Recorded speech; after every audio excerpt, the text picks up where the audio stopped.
Well, as in the tradition, I asked my elders for permission to speak. Elders, do I have your permission to speak? Yes. Yes. Thank you. Having gained that permission, I will speak. I'd like to start by saying Habaragani. Habaragani. Now see, the young people, and I was told there are many young people in this church, and that's very exciting news. If I were to say to them, what's up, they'd understand what I just said. Habaragani means what's news? What is the news? What's happening?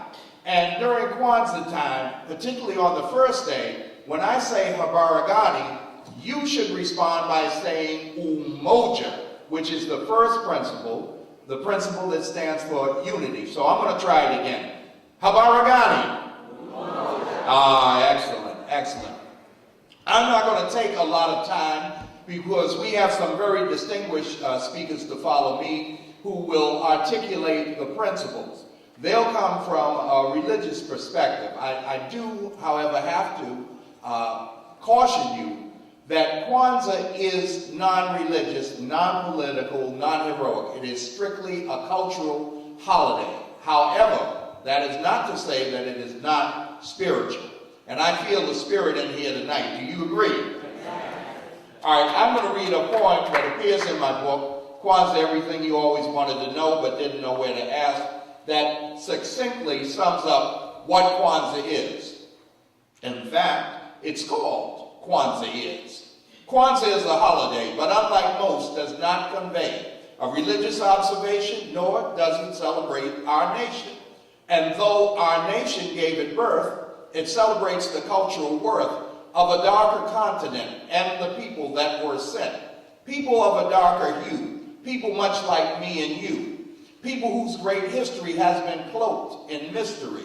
So Kwanzaa is the time and place to reflect and retrace the history missing from the books, a time for taking second looks. Kwanzaa is the poured libation, spilled in reverent observation of the past that paved the way for our people here today. Kwanzaa is in Nguzo Saba, the 7 principles that we harbor, beginning with the unity that makes us strong and helps us see in perspective proper light the other 6 that we recite. One day after Christmas comes, we listen to the Kwanzaa drums and celebrate for 7 days our old customs and modern ways. So Kwanzaa is our very own. Since 1966, it's grown from a private observation to one that's shared throughout the nation. Now, before I'm finished this evening, I will open it up to questions and answers because I want people to have a thorough understanding of what Kwanzaa is and what it isn't before I'm through. I will simply say that it begins on December 26th, and let me, before I go there, because there is some controversy brewing nowadays. It is not oppositional to Kwanzaa, and thank God Reverend Smith realized that. The other reverends here present understood that. It is not an opposition to Christmas. It is strictly a cultural holiday. It begins the day after Christmas, December 26th, and extends through January 1st. Each day is represented by a principle. We gather our families together, we light a candle, and we speak about what that principle means to us as a family, as a community, and as a nation. I will have more to say after that, but right now it gives me great pleasure to bring to this podium the Bronx Borough President, the Honorable Adolfo Carrion, who will speak on the principle of UMOJA unity.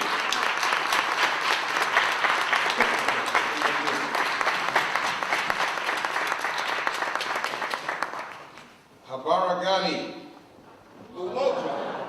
Oh, in church we say God is good. All the time, God is good. So we're used to that, but we're not used to the UMOJA response. So let's do that again. Habaragani. UMOJA.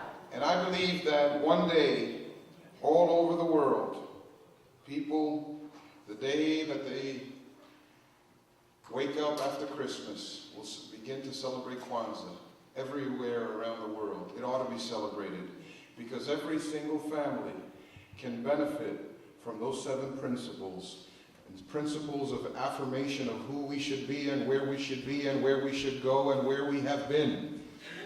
So I am delighted to be here today to celebrate Kwanzaa and to, as Cedric McClester is doing, clarify, edify, and educate about what Kwanzaa is and also what it is not. And that in fact, it is a holiday that was visionary, was way beyond its time, was way overdue.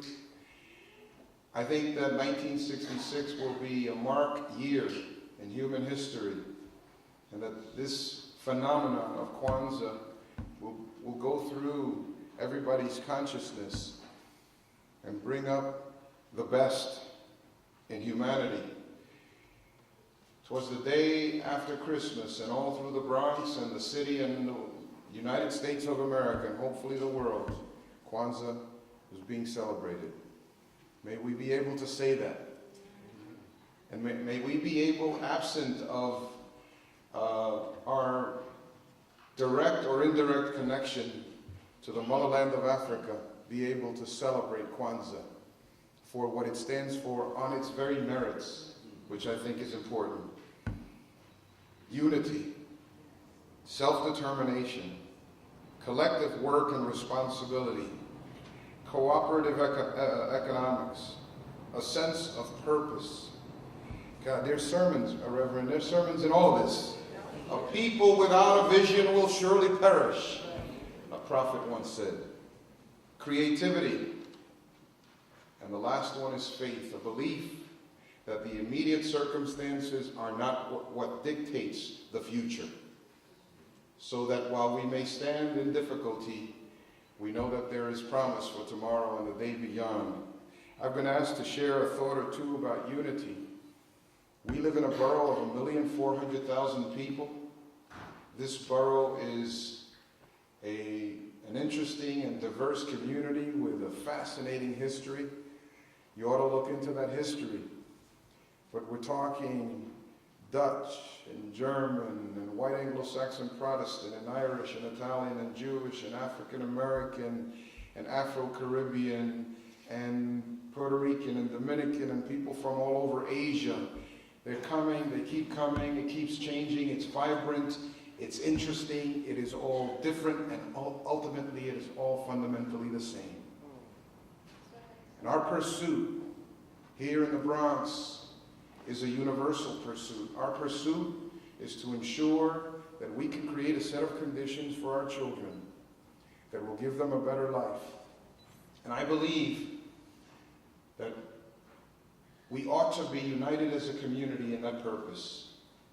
And you know, you've heard of all the cliches, that there is unity in strength. There's strength in unity. That a people divided will fail, but a people united will never be divided. And you've heard many speakers talk and take those phrases and turn them into sermons and great speeches.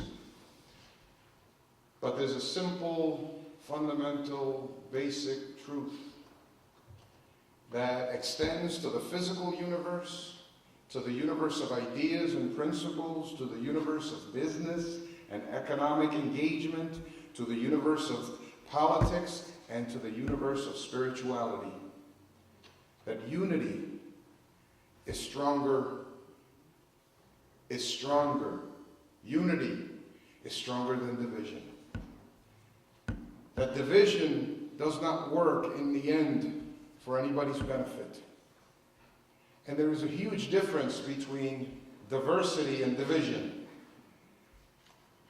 And that has to be understood, and that has to be clarified as well. That there can be unity and unified purpose with diversity.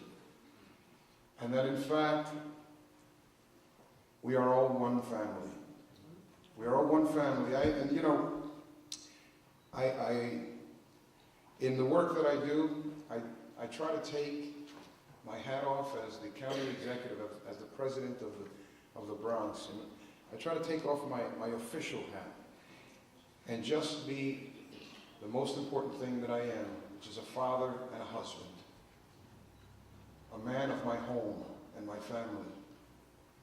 And then by extension, I'm forced to put my public hat back on. Because when I think of my children, I think of all of the Bronx's children and all the children of New York City. AJ, 6 years old. Olivia, 9 years old. Sarah just turned 12 last weekend. Rocky, my oldest daughter, is 15. She's going to be 16 in a few months. Everything that we do for those children. My children are representative of our children. We're all in this together. Our futures, as Martin King suggested, are inextricably linked. And so, I would argue and I would submit to you that as an affirmation of one of the fundamental Kwanzaa principles, as an affirmation, extend your hand to a neighbor. Try to imagine the world through their eyes for one moment. And understand that they're concerned about their children and their future and their household just as much as you are. And that if we extend a hand, if we stand united, we will be stronger and we will build stronger communities for our children. I am going to take a special privilege this morning, this afternoon, and give this recognition to a man who deserves a special recognition for this celebration and for bringing us together in the year 2004 as we close this year to remind us of the important 7 principles of Kwanzaa. Michael has put this celebration together. When I walked in, he already had broken a sweat. So he was running around trying to make sure that the house was in order because the guests were arriving and we were going to celebrate. And here we are. Michael, thank you for your vision, for forward thinking, for believing that it's about putting ourselves in the right place in history and allow the Almighty to do His work. And so, on behalf of the 1,400,000 people who make the Bronx their home, we want to recognize Michael Callender with the Citation of Merit for helping us celebrate.